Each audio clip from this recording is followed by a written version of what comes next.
देखो, हम किसी पर आक्षेप प्रत्याक्षेप नहीं कर रहे हैं, पर सफलता का जन्म विधि मुख से होना चाहिए, निषेध मुख से नहीं। यह एक बहुत गंभीर वाक्य है, इस पर आप लोग चिंतन करना।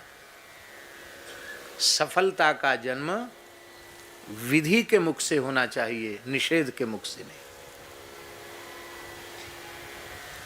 आज कोई कहे कि गधी का दूध बहुत पौष्टिक है और इसको तो इतने 1000 रुपए किलो बेचना चाहिए, इसमें बड़ी ताकत है, अब गधे का दूध पीना चाहिए, गधी का दूध पीना चाहिए, ऐसा कोई कहे और भले ही लाख उसके अच्छे परिणाम बतावे, तो भी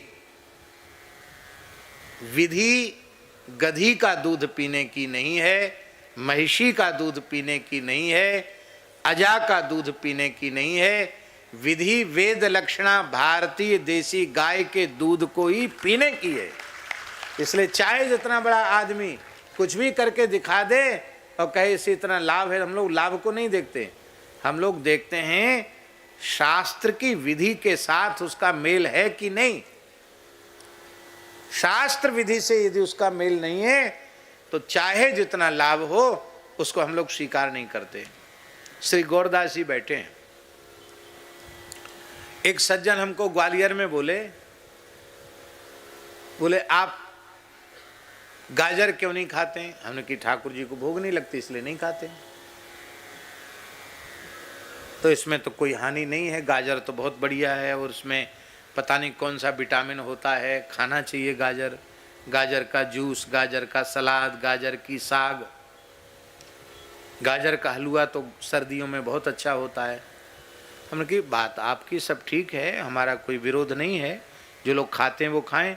हमारे गुरु महाराज ने हमको बताया कि जो वस्तु भगवान को भोग नहीं लग सकती है उस वस्तु को आहार के रूप में नहीं लेना। तो गाजर भगवान को कहीं मंदिर में भोग नहीं लगती, इसलिए हम नहीं खाते।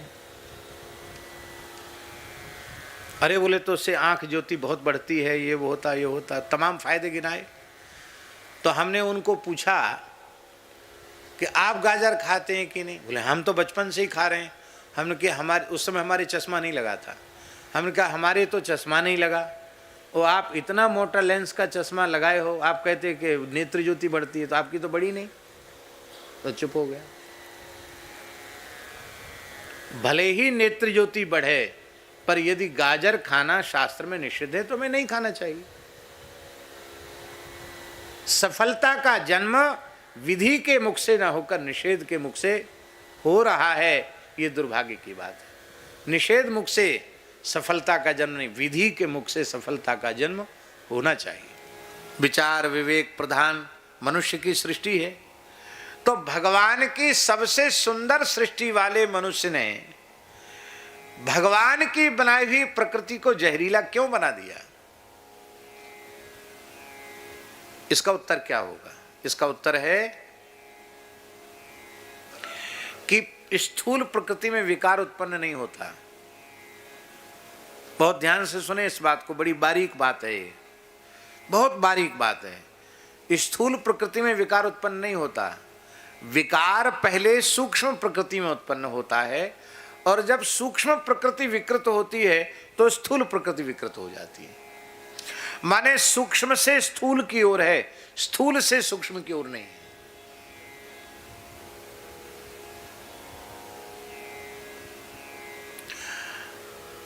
आदमी के हाथ पैर एकदम सब सही हो, आंख नाक कान हाथ पैर सही हो, तो ये बिगड़ जाए तो, माथा बिगड़ जाए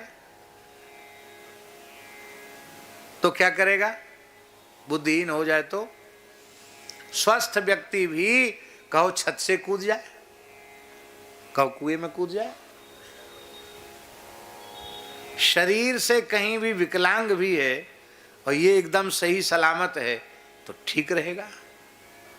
मनुष्य का मन बिगड़ गया, मनुष्य की बुद्धि बिगड़ गई, मनुष्य का अहंकार बिगड़ गया, मनुष्य का चित्त बिगड़ गया। क्यों बिगड़ा? वेद में लिखा है आहार शुद्धौ सत्व शुद्धि, आहार की शुद्धि से अंतःकरण की शुद्धि होती है।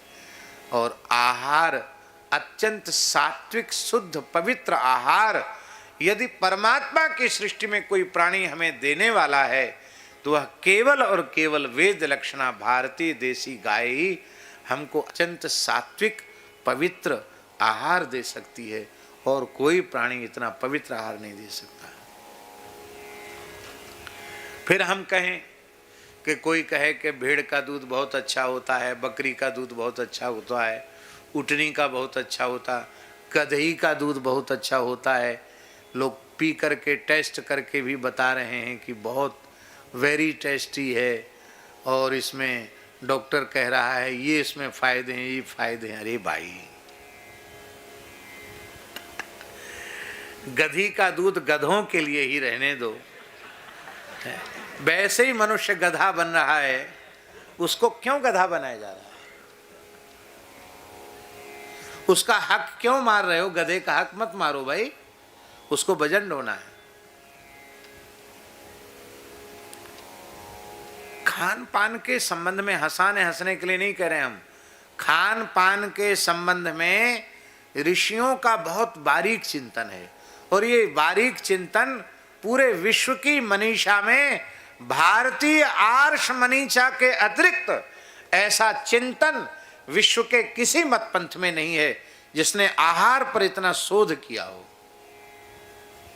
किस प्रकार का आहार ग्रहण करने से हमारी बुद्धि राजसी होगी, किस प्रकार का आहार ग्रहण करने से हमारी बुद्धि तामसी होगी, किस प्रकार का आहार ग्रहण करने से हमारी बुद्धि सात्विक होगी, इसका बहुत गंभीर और बड़ा सूक्ष्म चिंतन ऋषियों ने किया है।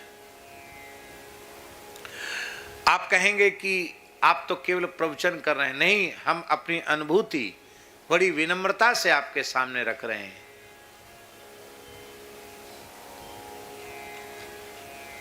चिकित्सा के निमित्त ही सही, हमने एक बार आहार छोड़ा, अन्न छोड़ दिया,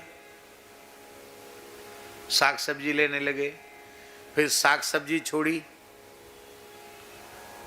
फिर फल लेने लगे, फिर फल छोड़ा, रस लिया, फिर रस छोड़ा, इसके बाद फिर दूध पर आए। तो हमने स्वयं अपने ऊपर ही शोध किया कि अन्न खाते थे उस समय चित्त की स्थिति कैसी, साग सब्जी खाने लगे क्या चित्त की स्थिति, फल खाने लगे क्या चित्त की स्थिति।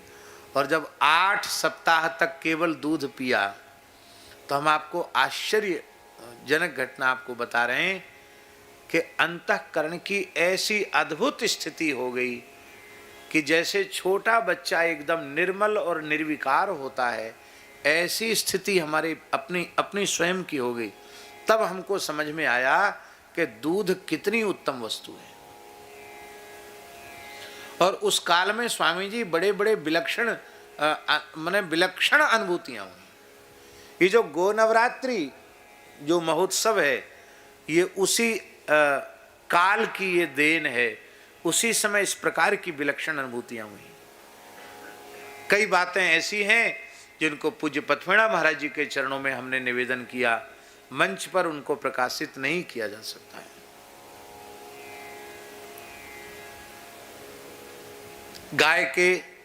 गाय को जौ खिलाकर उसके गोबर से जो जौ निकलते हैं उसकी रोटी खाकर भी हम अनुभव कर रहे हैं। जब तक उसकी रोटी खाते हैं तो दिमाग दूसरी तरह का रहता है, और जब फिर ये भक्त जगतों के आग्रह में हलवा खा लो और ये खा लो और वो खा लो, तो फिर वो अलग एक मन की स्थिति हो जाती है। ये प्रयोग करके देखी वही चीज़ है। इसलिए भैया, आहार, पवित्र आहार यदि कोई प्राणी संसार का दे सकता है वह केवल वेद लक्षणा भारतीय देसी गाय है। गाय ही पूरे ब्रह्मांड को शुद्ध कर सकती है। तो मनुष्य का जब मन बुद्धि चित्त अहंकार शुद्ध हो जाएगा तो भगवान की बनाई हुई प्रकृति का वह पोषण करेगा, उसका शोषण नहीं करेगा, उसका दोहन करेगा पर उसका शोषण नहीं करेगा। फिर प्रकृति कैसे बचे ऐसा उपाय करेगा, प्रकृति नष्ट हो जाए ऐसा ऐसा पाप कभी नहीं करेगा।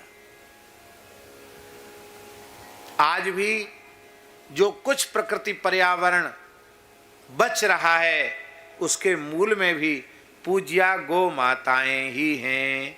बोलो भक्तवत्सल भगवान की जय।